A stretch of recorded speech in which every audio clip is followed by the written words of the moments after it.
قاعده سوم، حکم دانستن عقیده توحید را بدانیم. حالا یک کس از شما پرسان میکنه، میگه ما خب مسلمان هستیم، وقتی که ما مسلمان هستیم دیگه چی عقیده را بخوانیم؟ حالا این غلط است دیگه. عقیده که هست به تقلید نمیشه. عقیده باید خود انسان دلیل داشته باشه و خود انسان باید سر از این مسائل چی باشه؟ علم داشته باشه. دانستن عقیده توحید بالای هر مسلمان، زن است یا مرد، جوان است یا پیر، چی است؟ فرض عین است. یکی فرض در عبادات است، یکی فرض در اعتقادات. و فرض در اعتقادات بسیار مهم است. خب دلیلش چی است که شما ایره میگین؟ میگه دلیلش چی است که الله سبحانه و تعالی میگه که فعلم، سکو الله میگه فعلم، پس علم داشته باش. اینجا کلمه علم استعمال کردن. این حال وقتی که نماز میخوارین الله میگه اقیم الصلاه. ما و شما به خاطر نماز 5 وقت نماز میخواریم. اقیمو امر الله هست، واجب است، فرض است. این حال وقتی که میگه فعلم، اینجا علم داشتنش فرض است. فعلم چه قسم علم داشته باش؟ که انه یقینا که لا اله نیست هیچ کسی مستحق، این کلمه مستحق باید بگوین، نیست هیچ کسی مستحق این که ذاتش عبادت شوه و قانون و شریعتش تطبیق شوه. هیچ کس مستحق نیست الا الله، بغیر از کی؟ بغیر از الله. این بسیار کلمه چیز میگه، ایره بفهم. حالا بسیاری کسا معنای کلمه را نمیفهمه. الله میگه بفهم. و رسول الله صلی الله علیه و سلم 13 سال در مکه مکرمه کل درسایش 95% عقیده بود. 5% دیگه مسائل بود، 95% عقیده بود. لا اله الا الله در قلب انسان داخل شد. تا وقتی که عقیده انسان جور نشه هیچ چیز جور نمیشه. ما و شما بعضی اوقات کسایی که دعوتگرا هستن دعوت درست نمیفهمن، اونا اول از چی شروع میکنن؟ اول از احکام شروع میکنن. و ما در افغانستان اشتباهی کلان ما است که اول امام صاحب ابو حنیفه رحمت الله علیه میگه که چی است؟ فقه 2 قسم است، یکی فقه اکبر است، یکی فقه اصغر. فقه اکبر اصول دین است که عقیده هست، و فقه اصغر این کتابای دیگه هست که مربوط به احکام و معاملات یا هست. ما و شما مشکل ما چی است؟ که از فقه اصغر شروع میکنیم. حتی ما در مدرسه وقتی که درس میخواندیم غلطی همی بود که ما را فقه اصغر در زدن، خلاصه، قدوری، کنز، مونیه، ما می احکام میخواندیم. و استاد کمونیست که میامد این سر عقیده کار میکرد. باز بسیار شاگردا رو سهل میکردی که خوب احکام میفهمه، در عقیده رفته کمونیست شده. حالا شما سهل کنین یهود اول که میگه احکام خدا میگه، اول امو عقیده خدا بیان میکنه. نصرانی ها اول عقیده خدا سر تو تحمیل میکنن. سیکولرها اول تره به عقیده خود چی میکنه؟ قناعت میتن. هر کس میره. تنها اشتباه ما و شما مسلمان ها چی است؟ که از اصول دین در سابقی قسم نبود. اول اصول دین برای مردم یاد میدادن. از این خاطر وقتی که یک طفل خرد می بود از همون طفولیت برش عقیده توحید درست میفهماندن. مثلا کلمه لا اله الا الله محمد رسول الله، اله معرفی میکردن که اله چی رو میگن؟ اله کسی است که 2 خصوصیت داشته باشه، ذاتش عبادت میشه و قانونش و احکامش اطاعت میشه. پس هر کسی را که ذاتش عبادت کردی رو الهت گرفتی، و هر کسی را که قانونش تطبیق کردی او را الهت گرفتی. متوجه هستین؟ 2 خصوصیت داره. اله ذاتش عبادت میشه و احکامش قانونش اطاعت میشه. چی معنی قانون؟ اونمو اله کسی است که بر تو بیان میکنه که حلال چیست، حرام چیست، حق چیست، باطل چیست، خوب چیست، بد چیست، جایز چیست، ناجایز است.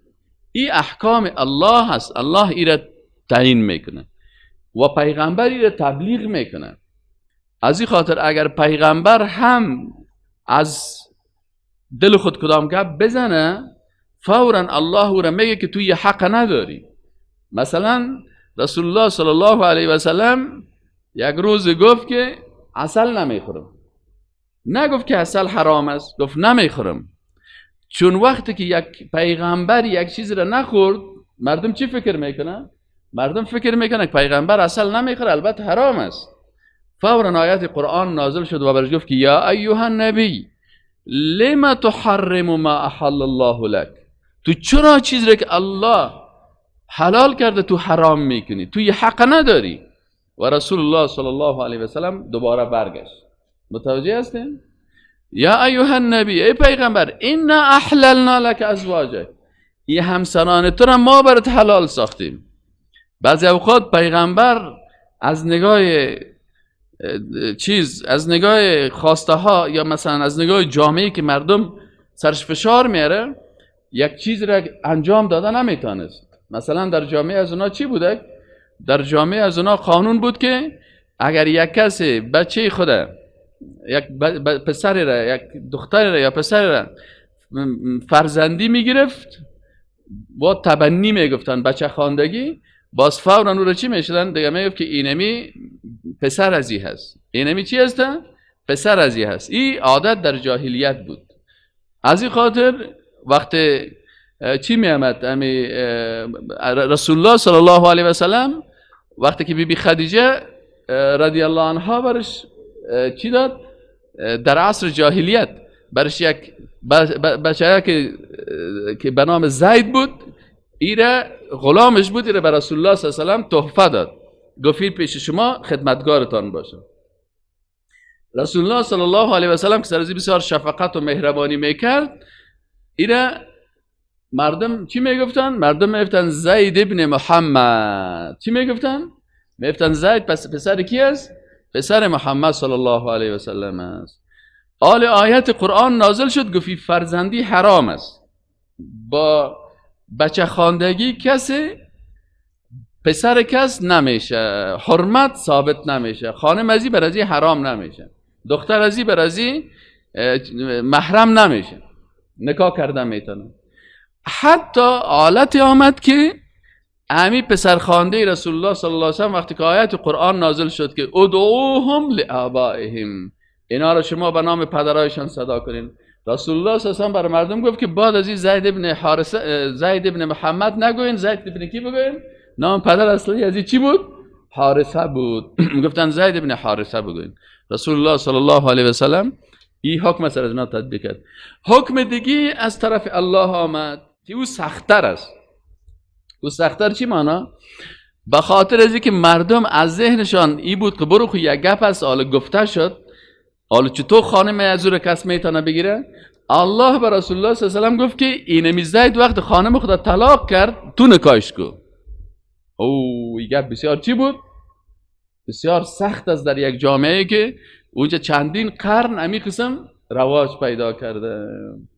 اینجا خب بسیار چیز میشه و رسول الله صلی الله علیه و سلم مکلف است که اوامر الله را بالای خود چی کنه؟ تطبیق بکنه. فهمیدین یعنی؟ و رسول الله صلی الله علیه و سلم امرای از دینمی خانم ازی که طلاق کرده بود، صحیح نه؟ به ضد قانون جاهلیت تا که او محو شود، خود پیغمبر گفت که نمی سختی را، از این خاطر مقام نبوت بسیار مقام سخت است که اشد الناس بلاء الانبیاء، زیاد کسایی که امتحان قوی میشن کی هستن؟ انبیا هستن. بعد از انبیا کی است؟ هر کسی که به نبی نزدیک باشه. شما که دعوت نکنین، هیچ کس سرتان انتقاد نمیکنه، مجردی که کار پیغمبر شروع کردی، باز اونمو سختی هایی که سر پیغمبر آمد سر تو هم فهمیدی یعنی؟ از دشنام شروع میشه، دشنام میتی، توهین میشی، تحقیر میشی، از مثلا حتی لط خواد بخوری، حتی مثلا ایناله چیست، حتی مثلا دندانای بشکنه، دندانای رسول الله صلی الله علیه و سلم شکست. خود شما سختی های از اونا رو باز انشالله سرش بحثیم. پس اینجا الله میگه فعلم، علم داشته باش. ایناله کسایی که میگه نیست ما چیزی که پدرای ما کار کرده، اونم چیزی که پدرایم گفته ای درست است، ما دیگه نیاز ندارم. خب اگر پدر تندومی بود چی میکردی؟ تا وقتی که اگر عقیده پدری درست است و حاجت خواندن نیست و اینمی کفایت میکنه برای نجات انسان، پس دلیل تر اوندو هم در روز قیامت میگه پروردگار پدرم اوندو بود، پدر از این مسلمان بود، این مسلمان شد. نه، از این خاطر است که بسیاری کسایی است که مسلمان میباشن کافر میشن. ما شما هم میبینیم در این چیزا بسیار کسایی هستن که از اسلام برآمدن کافر شدن و کسای دیگه است که اصلش هندو بوده، نصرانی بوده، یهودی بوده، وقتی که آدم در علم عقیده را حاصل کردن چی شدن؟ مسلمان شدن. پس اینجا الله میگه فعلم بدان انه یقینا که لا اله نیست هیچ اله. معنی اله را فهمیدین که چند چی داره؟ چند معنی داره اله؟ خاموش نباشین، گپ بزنین. اله چند معنا داره؟ یعنی دو خصوصیت داره، دو معنا داره. اله کسی است که ذاتش چی میشه؟ ذاتش عبادت میشه و شریعتش اطاعت میشه. خب پس ایناله وقتی گفتی لا اله سعی کنین این قسم حالا به اساس از این چی قسم ترجمه میکنی کلمه را؟ سعی کنین وقتی که به عبادت الله آمدی باید کلمه تا هم مفهوم حقیقیش دقیق درک کنیم. حالا چه قسم ترجمه میکنیم؟ لا اله اول میگه نفی کو، لا نیست هیچ کسی مستحقی که چی شوه؟ ذاتش عبادت شوه و شریعت و قانونش تطبیق شوه. نیست هیچ کسی که ذاتش عبادت شوه و شریعتش تطبیق شوه الا الله. بغیر از کی؟ بغیر از الله. این شد بخش اول کلمه. بخش دوم کلمه چی شد؟ بخش دوم کلمه هست محمد رسول الله. چی معنی محمد رسول الله؟ یعنی سوال میشه که ذات الله را چه قسم عبادت کنیم و شریعت الله را چه قسم تطبیق کنیم. پس میگه ذات الله را عبادتش و تطبیق شریعت الله را به طریقی کی کنیم؟ محمد رسول الله صلی الله علیه و سلم. فهمیده یعنی؟ خب یک کسی میگه وقتی یک کافر مسلمان میشه، چرا این کافر مسلمان شد شما برش کلمه لا اله الا الله را میگیم بخوان؟ یا یک کافر میگه پیش شما میگه خب برای ما گفتی که مسلمان شدم، گفتی لا اله الا الله محمد رسول الله را بخوان، چرا بخوانم؟ شما میگین که به خاطر از اینکه وقتی کلمه را خواندی 3 تعهد کردی. چند تعهد؟ 3 تعهد. کلمه را خواندی چند تعهد شد؟ در کلمه طیبه چند تعهد است؟ 3 تعهد. تعهد اول یا الله بغیر از ذات تو هیچ عبادتی را برای هیچ کس دیگه انجام نمیتون. یا الله بغیر از ذات تو هیچ عبادتی را به هیچ کس دیگر انجام نمیتون. این تعهد اول است.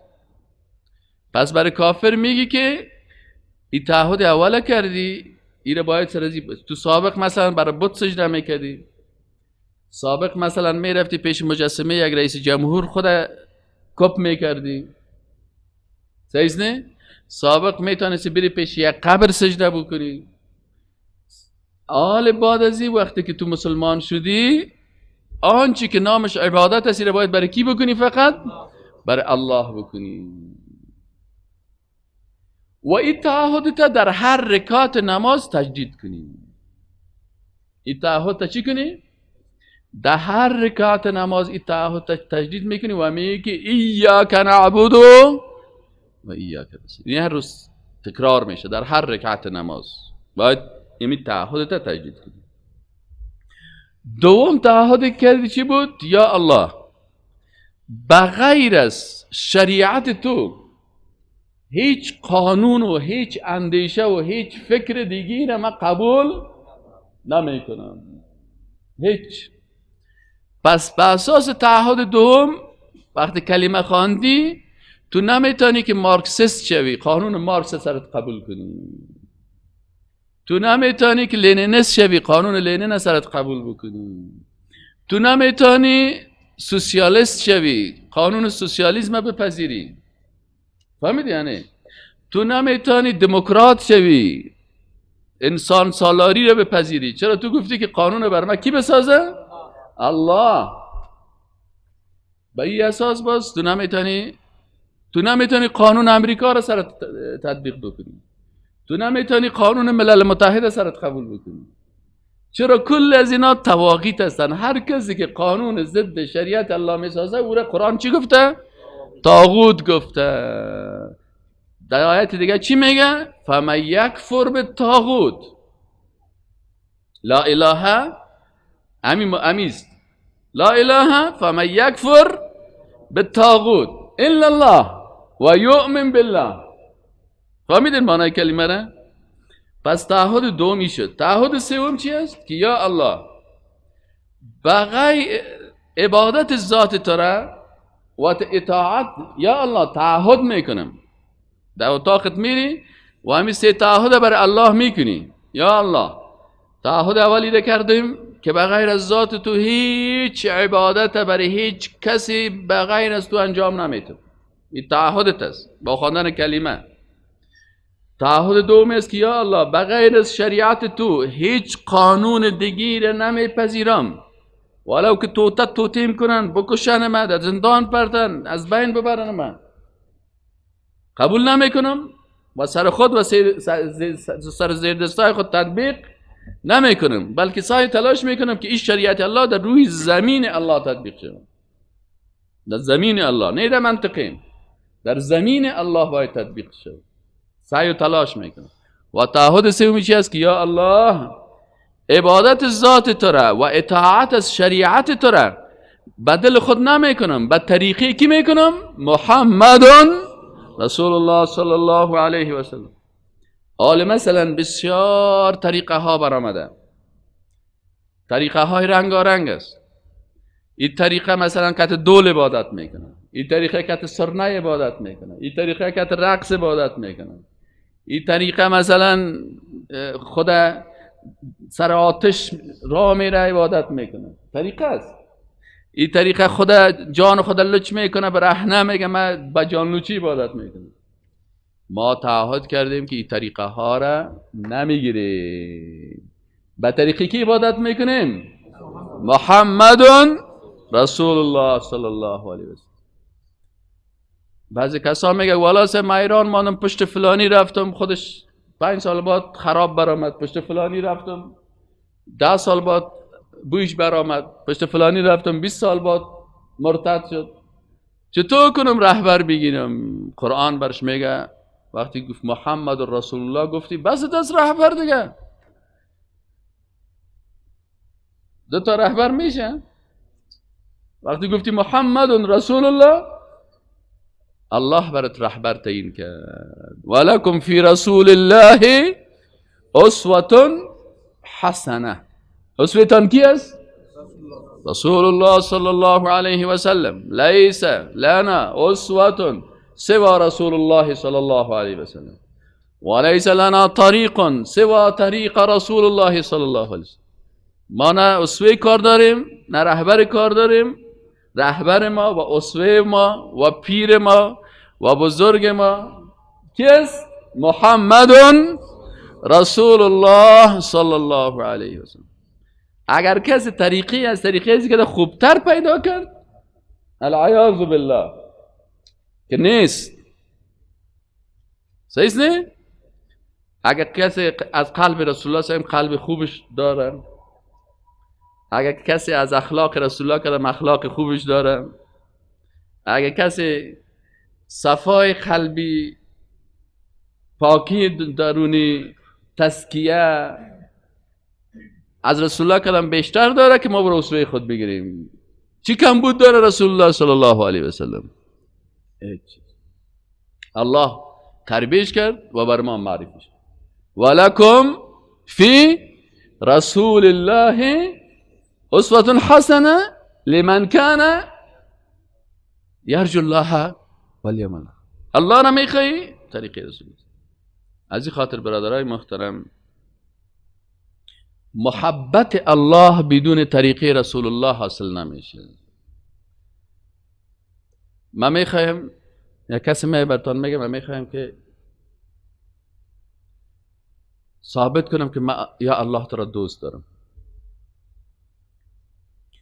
و ما میخوایم که الله مرا دوست داشته باشه. چی کنم؟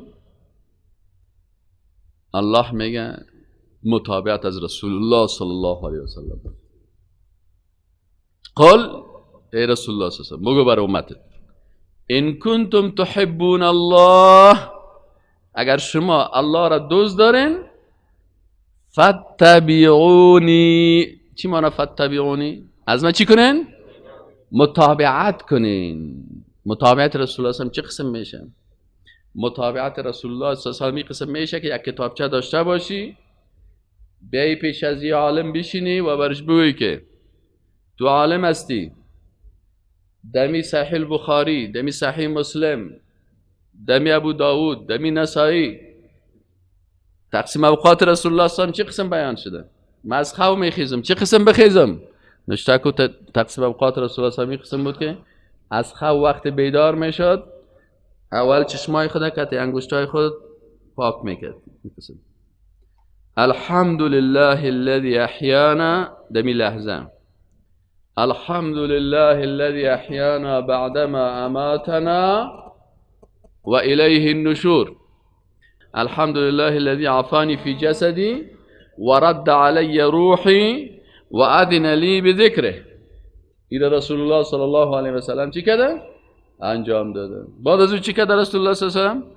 بعد از خیسته بستر خودش جمع کرده. تا بالا چند مرتبه سنت رسول الله صلی الله علیه و سلم تقسیم اوقات سر تطبیق کردی که مردم بگه این است واقعا این پیروی رسول الله صلی الله علیه و سلم. بعد از رسول الله صلی الله علیه و سلم مسواک کرده قبل از رفتن به تشناب، ثابت است. این حال باید این میره متابعت رسول الله صلی الله علیه و سلم، حتی از طهارت تا خلافت باید کلش تقسیم اوقاتش پیشت باشه. رسول الله صلی الله علیه و سلم 13 سال در مکه مکرمه درس چی داد؟ لا اله الا الله. وقتی که لا اله الا الله در قلب جای گرفت، در قلب جای گرفت، همین مجسمه ها چی هستن؟ همین قوانین چی هستن؟ همین حکومت ها چی هستن؟ یا اصل نیستن، اصل مشکل در قلب است. رسول الله صلی الله علیه و سلم او 360 دانه بت که اونجا ماندگی بود ورق غرض نگرفت. چرا؟ فهمید که این مجسمه ها کسی فوتوکاپی است، اصلش در کجاست؟ در قلب است. اصلش در کجاست؟ در قلب است. اگر تو این مجسمه ها را بری بشکنانی، چی است نه؟ مجسمه های چوبی و سنگی را میره مجسمه آینی برای ضدت جور میکنه. اگر آینی را شکستانی میره برای از ضدت از نقره جور میکنه. از نقره را شکستانی از طلا برات جور میکنه. اگر در قلب شکستاندیش باز تو غرضش نگی، خودش چی میکنه؟ خودش میشه. و رسول الله صلی الله علیه و سلم امیره کرد وقتی که صحابه را معنای لا اله الا الله را فهمان، بعد از دیگه در خانه هر کدامشان 6 تا 7 تا مجسمه بود. بت پرستا در تندور خانه خودم یک دانه بت مانده بود. باز تندور که میکرد باز کتم کمک و کمی نان نسوزه.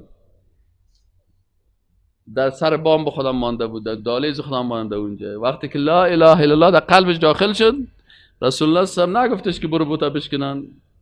چی شد؟ رفت خودش بوتای خود چی کرد؟ از بین بود.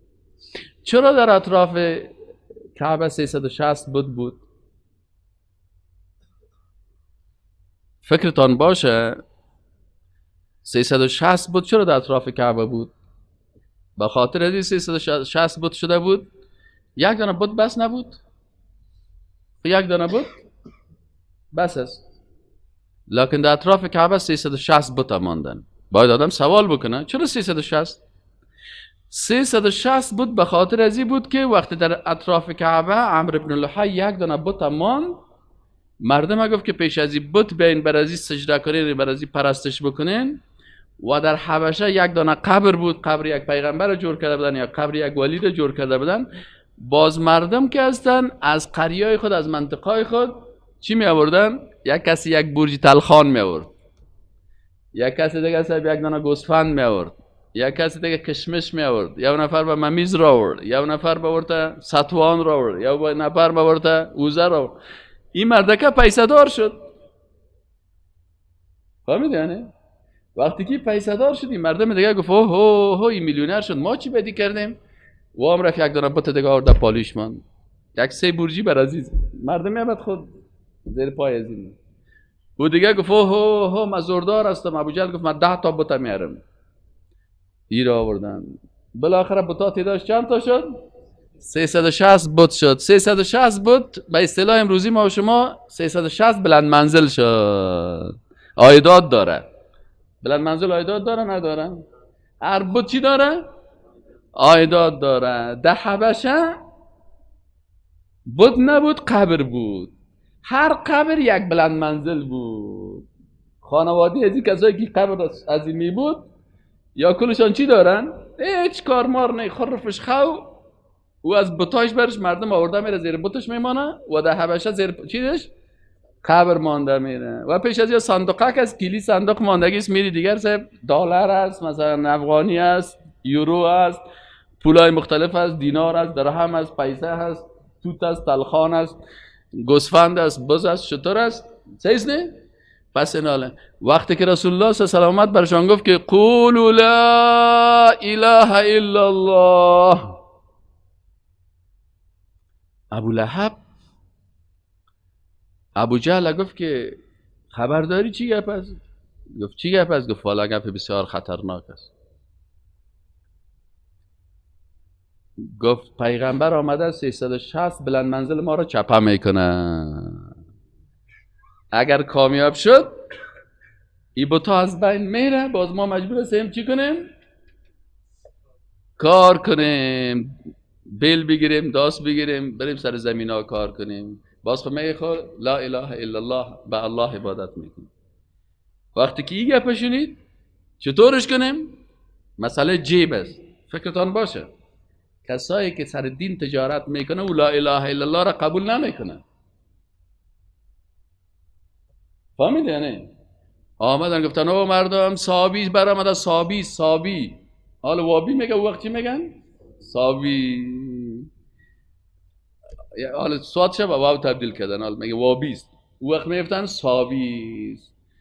صابیست یک طایفه برآمده به نام صابی. چی مانا؟ دین پدرها را ترک کردن و میخواین که آثار تاریخی ما را از بین ببرن، آثار تاریخی نیاکان ما را از بین ببرن، تمدن ما را از بین ببرن.